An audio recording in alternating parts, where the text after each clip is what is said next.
ഉമ്മൻചാണ്ടിയുടെ രണ്ടാം ചരമവാർഷിക അനുസ്മരണ സമ്മേളനം പുതുപ്പള്ളിയിൽ ലോക്സഭാ പ്രതിപക്ഷ നേതാവ് രാഹുൽ ഗാന്ധി എം പി ഉദ്ഘാടനം ചെയ്യും.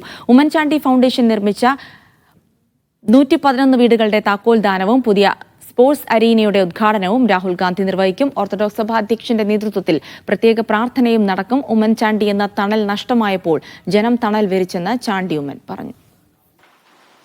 ചാണ്ടി ഉമ്മൻ MLA നമ്മളോടൊപ്പം ചേരുകയാണ്. ഉമ്മൻചാണ്ടി സാർ വിടവാങ്ങിയിട്ട് 2 വർഷം പിന്നിടുമ്പോൾ എത്രമാത്രം വിടവാണ് ചാണ്ടിക്ക് സൃഷ്ടിച്ചത്, അല്ലെ കുടുംബത്തെ സൃഷ്ടിച്ചത്? ഇന്ന് അദ്ദേഹത്തിന്റെ ഓർമ്മദിനവുമായി ബന്ധപ്പെട്ടുകൊണ്ടുള്ള ക്രമീകരണങ്ങൾ എന്തൊക്കെയാണ്? തീർച്ചയായിട്ടും വലിയ ഒരു നഷ്ടം ഞങ്ങളുടെയൊക്കെ ജീവിതത്തിൽ, ഞങ്ങളുടെയൊക്കെ ഒരു പകുതി ജീവൻ പോകുന്ന ഒരു ദിവസമായിരുന്നു ഇത്. എൻ്റെ മാത്രമല്ല, ഈ നാടിൻ്റെ, അതുപോലെ തന്നെ ഞങ്ങളുടെ ഓരോ സഹപ്രവർത്തകരുടെയൊക്കെ ജീവനാഡിയായിരുന്നു അദ്ദേഹം. ഞങ്ങളുടെയൊക്കെ തണലായിരുന്നു. തണൽ നഷ്ടപ്പെട്ട ഒരു സാഹചര്യം നമുക്കറിയാം. വെയിലത്ത് നമ്മൾ പോകുമ്പോൾ തണലില്ലെങ്കിൽ നമ്മൾ തളർന്നു പോകും. അപ്പോൾ തണൽ നഷ്ടപ്പെട്ട സാഹചര്യത്തിലാണ് കഴിഞ്ഞ 2 വർഷക്കാലം ഉണ്ടായിരുന്നത്. പക്ഷേ ഇവിടുത്തെ ജനങ്ങൾ ഒരു തണൽ മരമായി നിന്നു എന്നതാണ് ഞാനിവിടെ ഇങ്ങനെ നിൽക്കാൻ കാരണം. 2 വർഷങ്ങൾക്ക് മുമ്പ് ഇതേ ദിവസം എന്ത് പറയണം എന്നറിയാതെ നിന്നപ്പോൾ ആ ദിവസം മുതൽ ഇന്നേ ദിവസം വരെ നിർത്താതെ 53 വർഷക്കാലം ഈ നാടിനെ സ്നേഹിച്ചതിന് പകരം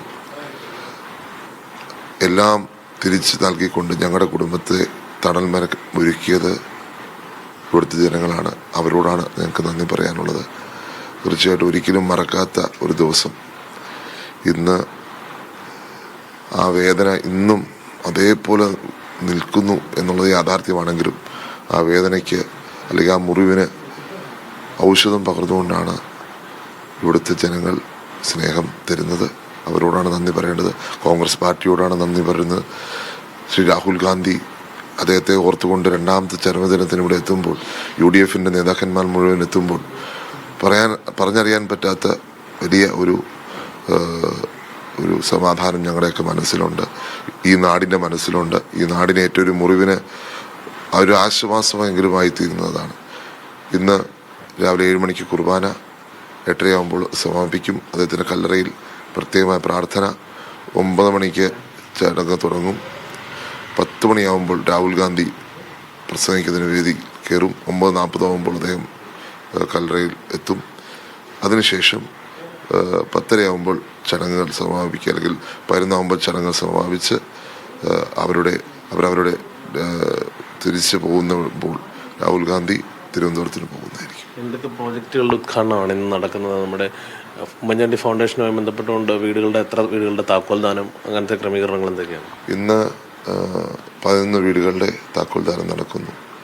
അതിനുശേഷം രാഹുൽ ഗാന്ധിയുടെ കൈകളാണ് അത് കൊടുക്കപ്പെടുന്നത്. KPCCയുടെ തന്നെ ഒരു ചാരിറ്റി, ശ്രവണ ശക്തിയില്ലാത്ത കുട്ടികളുമായി ബന്ധപ്പെട്ട് ചാരിറ്റി നടത്തുന്നുണ്ട്. പിന്നെ ഞങ്ങളുടെ ഒരു സ്പോർട്സിൻ്റെ വർക്ക് ഇന്ന് ആരംഭിക്കുന്നുണ്ട്. ഡ്രഗ്സിനെതിരെയുള്ള ക്യാമ്പയിൻ്റെ ഭാഗമായിട്ട് വർക്കാണ്. അതുപോലെ തന്നെയാണ് ഇവിടെ 1000 കുട്ടികൾക്കുള്ള സ്കോളർഷിപ്പ് ഒരു കുട്ടിക്ക് കൊടുത്തുകൊണ്ട് തുടങ്ങുന്ന ദിവസം കൂടിയാണ്